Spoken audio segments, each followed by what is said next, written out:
Hey guys, and welcome to another brand new video. In this video, we have a nice little double whammy going on over here today when it comes to brand new #1 big Call of Duty updates and 2 brand new Xbox hardware that's actually kind of changing the system. Now, when it comes to this type of stuff, we've actually been seeing Xbox kind of put a little bit more of a local push when it comes to being very environmentally friendly, trying to make sure everything turns out pretty good, and also recycling different stuff. And that's actually entirely what they're planning on doing and what they are currently doing with this upcoming Xbox hardware. And as well, like I said, we have some pretty intriguing news where a lot of folks are getting banned, yelled at, and Call of Duty is trying to make a massive stop against cheaters. So let's go talk about this, talk about the news, and as well, some of these actual things also even relate towards the third-party hardware that people are actually maybe not allowed to use either way. So a lot of intriguing stuff to go talk about, so let's go talk about it. As well, if you guys are brand new, make sure you guys are subscribed with the notifications on. We have the Twitter and Twitch room down below if you guys want to follow, hang out, and chill. We also do have all the Amazon links down below, and leave a like and all your thoughts, and let's dive into this video. So very first and foremost, as I mentioned, Xbox has been very, very conscientious when it comes to the world,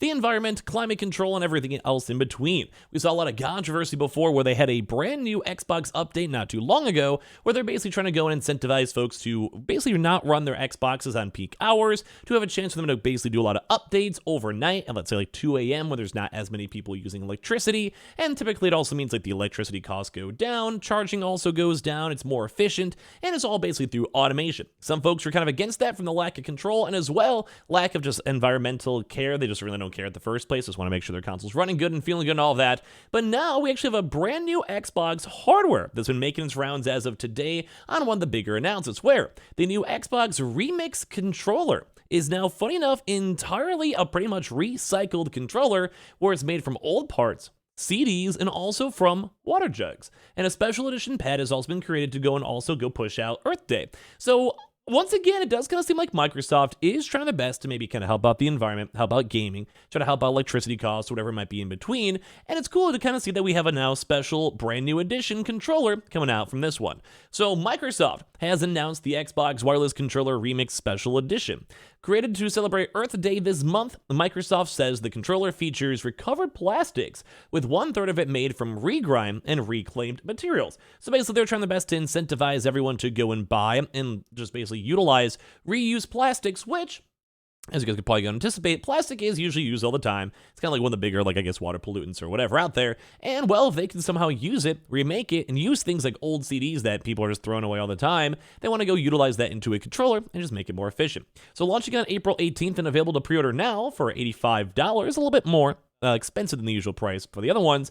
The controller is the result of Xbox's exploring ways to use less new plastics and reduce waste when creating accessories. Now, once again, I'm kind of okay with this. There was a lot of controversy, and I kind of see why, when people were like, we don't want Xbox controlling our power usage, how strong my console is, like these random updates, I don't go and confirm it, whatever it might be. We did go see a lot of controversy for that. For this, I'm kind of indifferent. When it comes to this stuff, you can go and reuse recycled material as long as the build quality is as good as other controllers, and as well as long as it's not like, I don't know, maybe just being like hypocritical to causing more pollution or whatever it might be. Bro, I'm kind of okay with this. Like, if they're somehow sourcing it well, they're making good stuff with it, you're not forcing this on people, because it's an optional, and also, this is Mammon. Thank you for the Twitch over there, Mammon, over there. But also, as long as it's all like an optional thing, who kind of cares at the end of the day? Like, it's cool. Like, to me, like, I like the idea that they're trying to help out the environment with this one. So it's made partially from old Xbox One controller parts, which makes sense because those are now getting recycled and like just not used as often, and CDs, so maybe even things like, say, PlayStation 5 discs or Call of Duty discs or whatever it might be, or even games that were never sold on Xbox that they just have in storage or Walmarts or Targets, and instead of them just kind of just throwing them away in a garbage pile, Xbox is like, hey, yo, send them to us. We'll pay for the shipping. We'll make controllers out of it. Something like that. And it blends various earth tone colors, features a slide grip with a topographic texture pattern, and includes a rechargeable battery pack. So they're going all in on this nice, like, just good for the environment, good recycling, and everything else. Mixing post-consumer recycled resins with regrind consisting of previously molded colored parts creates custom earth tone colors with subtle variants, swirling markings, and texturing, giving each Remix Special Edition controller its own look and feel. So it's kind of funny, like, they're not even all the same. Like, they're just kind of just like, whatever happens, whatever pieces and parts we use, you get it. It's all kind of unique in your own vibe. That's what Daniel Ruiz, senior marketing manager for Xbox Accessories, wrote in a blog post. Regrind is in the process of mechanically recycling leftover Xbox One generation controller parts into a raw material that can be used to partially create new controllers while maintaining durability and performance. post-consumer recycled resins are incorporated from reclaimed materials like automotive headlight covers, plastic water jugs, and CDs. So as you guys can kind of maybe look through some of these photos over here, which I do think look pretty cool, they're basically just trying to go and reuse whatever they can.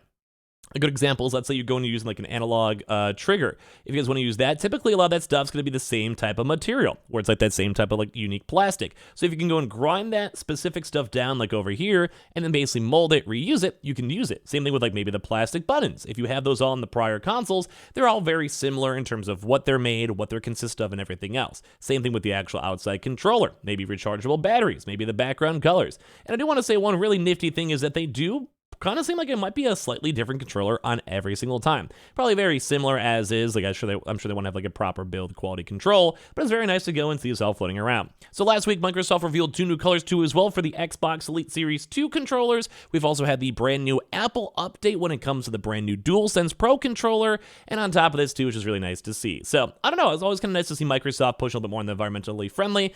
I'm more cool with this, I think. I like the idea of them working on this and just reusing stuff. Like it's not anything different. As long as the build quality is the same and it's good and it doesn't really matter how they source everything, yeah, I would say why not? I can say go for it. So give me your thoughts and comments in that down below.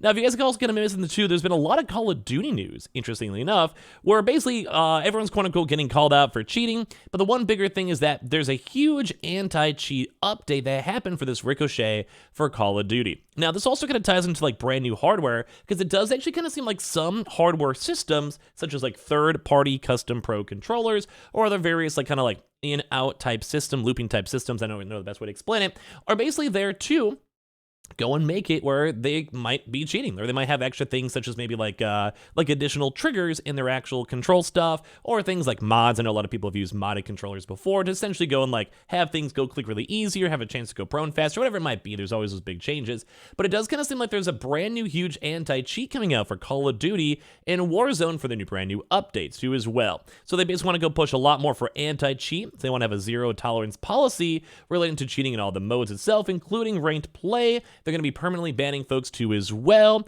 Apparently people who have banned accounts will have their records purged from the ranked play top 250, all the other competitive leaderboards, and as well too, the anti-cheat and development studios may adjust their skill rating SR for players that have frequently actually played with and benefited from banned cheating accounts too as well. So it's like if one of your buddies is a cheater, you queue with them to try to go and scheme the system, they're going to probably realize like, hey, this guy somehow won 50 games in a row with cheaters, let's make sure he's not actually the proper different rate too as well. But it's also going to go some stems into the hardware. So a good example over here is this third-party hardware device detection. So since our previous progress post, Team Ricochet has developed and tested a detection for third-party hardware devices that alter the Call of Duty gameplay experience. These devices act as a pass-through for controllers on PC and console, and when used improperly or maliciously, can provide a player with the ability to gain an unfair gameplay advantage, such as reducing or eliminating recoil. So this is also, once again, kind of a big hardware issue where people are calling this stuff on out. So they're saying this testing is done. This seems like this detection is now globally deployed, and that means there's going to be a lot more hackers on this. So it kind of ties into these old controller things where some people were using modded controllers and specifically made controllers to make their Call of Duty experience even better, and it does seem like they're calling this stuff on out a lot more. So users across the PC or console who are detected using these third-party hardware devices to impact the Call of Duty experience basically will first be seeing a warning saying they have an unsupported device warning. So if you guys are using like these weird third-party controllers, basically you could be like banned. You could have these people want to take down your accounts. They also say continued improper use of these devices may lead to additional warnings, deployment of mitigations account, or future suspensions, or even the entire banning of your account itself, depending on what hardware you're using. So I think they did a little bit more hardcore stuff for some different articles in case you guys do care about this stuff. I'd imagine most normal, let's say a PlayStation 5 controller or a Pro controller on your console, probably fine. Xbox controllers, probably fine. PC stuff might be a little bit more iffy because some people do actually use like modded or kind of like, I guess, hackable controllers to make the gameplay experience a little bit different too as well. So there's been a really just big all-around Call of Duty stuff where just everyone's just very curious on what's going on, what's going to happen. We've been seeing a really big upsurge in games like Bungie, Destiny, and other various games too, CSGO, etc., to try to calm down on hackers, because hackers have been very prevalent pretty much everywhere in all these types of games. So I want to hear your thoughts, because I love seeing the brand new hardware, although it is kind of a somewhat weirder, stranger hardware at the end of the day, but I also do like the fact that we're seeing, I guess, more anti-cheating. I just don't like the fact that we don't necessarily know exactly how to impact third-party stuff is actually going to be at the end of the day. As well, also not really sure on how good the build quality is for those brand new Xbox controllers, but they are limited edition and look kind of cool, so you can see from there. Make sure you guys are subscribed with the notifications on. We have the Twitter and Twitch stream down below in case you guys want to follow while we're hanging out on Twitch right now. Also have the Amazon links down below in case you guys do want to check out other consoles, and I just appreciate you guys always so much for watching. Leave a like and your thoughts down below.